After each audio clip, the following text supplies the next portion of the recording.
Justin Brownlee, handa na sa kanyang do or die game para sa Meralco Bolts. PBA players na nasa trading block, kilalanin. Kasali ba dyan ang Barangay Ginebra? As of now nga mga chong, ay tuloy-tuloy yung adjustment na ginagawa ng mga kupunan para sa paparating na Commissioner's Cup. Itong mga nakalipas na linggo, una nang gumalaw ang Converge matapos nilang kunin si Calvin Abueva. At expected nga na may susunod pa dyan dahil ayon mismo kay Snow Badwa sa kanyang naging programa na Snow Limits ay na-discuss nga nito yung mga players na nasa trading block. Unang-una nga ay ang Rain or Shine Elasto Painters kung saan inilagay nila sa trading block si Andre Karakut. Ang dahilan nga mga chong ay mukhang humihingi na raw ng mas malaking kontrata ang nasabing gwardya.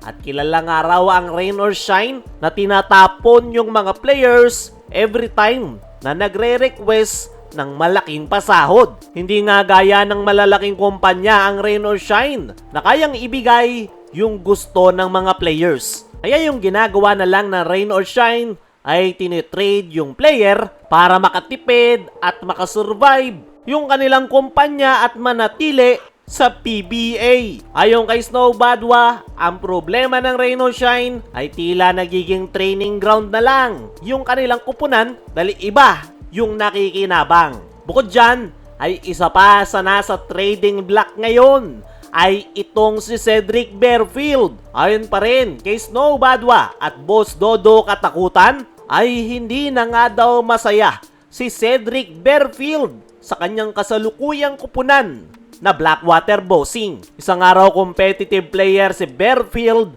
kaya hindi nito nagugustuhan yung kanyang kupunan na Blackwater na walang balak na manalo. Kaya naman, nasa trading block na rin etong si Cedric Bearfield at nag-aantay na may dumampot sa kanya. Itong mga nakaraan na banggit natin na MVP group ang interesado kay Bearfield. Plano na itong kunin sana ng Meralco pero mukhang masusulot pa ng TNT Tropang Giga matapos kapusin sa kakatapos lang na finals. Pero hindi nga raw nagpapahuli ang SMC. Nandyan pa rin daw ang San Miguel Beermen, Magnolia, Hotshots at Barangay Ginebra na pwedeng magka-interes kay Bearfield. At speaking of Barangay Ginebra, ay mukhang undecided pa rin daw ang Ginebra management kung gagalaw sila sa trade. Nabanggit ni Snow Badwa na tahimik ngayon ang Ginebra camp. Pero kahit na ganon, ine-expect nga ng karamihan nagagalaw pa rin ang Ginebra dahil sa napakalaking butas sa kanilang lineup na frontcourt position. Kailangan ng Ginebra ay isang big man, lalo na ngayong Commissioner's Cup na mga naglalakihang imports ang kanilang makakaharap. Pagtapos sa Barangay Ginebra ay nandyan naman ang Magnolia Hotshots. Meron ngang isang player ang Magnolia na nasa trading block ngayon. At yan ay walang iba kundi ay itong isa nilang veteran big man na si Ian Sanggalang. Ayon pa rin kay Snow Badwa ay ino-offer na si Sanggalang sa iba't ibang kupunan at possible nga raw na kuhanin ito ng Converge Fiberxers dahil bata nga raw ni Delta Pineda si Ian Sanggalang at target daw ni Delta Pineda na buuin ang Converge with Pampanga players. Sa ngayon, yan yung mga players na nasa trading block at expected na sa mga susunod na linggo ay mayroon na silang mahanap na trade partners. At tingnan natin kung sino yung matutuloy sa trade. Samantalang itong si Justin Brownlee, handa na sa kanyang do or die game para sa Meralco Bolts. Bukas nga mga chong ay ang do or die game ng Meralco sa East Asia Super League. Yan rin yung huling laro ni Justin Brownlee para sa nasabing kupunan, base yan sa kanyang pinirmahang kontrata. At sa mga naging tune-up game nga ng Meralco Bolts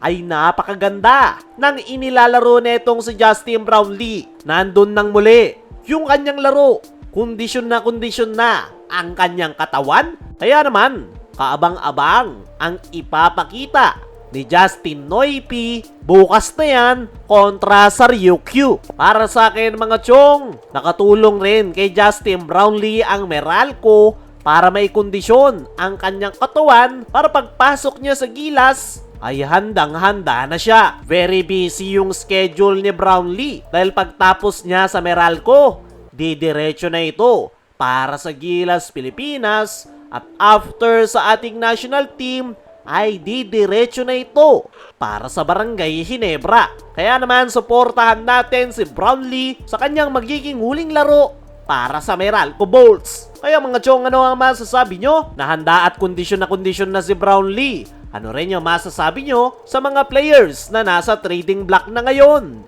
I-comment mo lang dyan sa ibaba.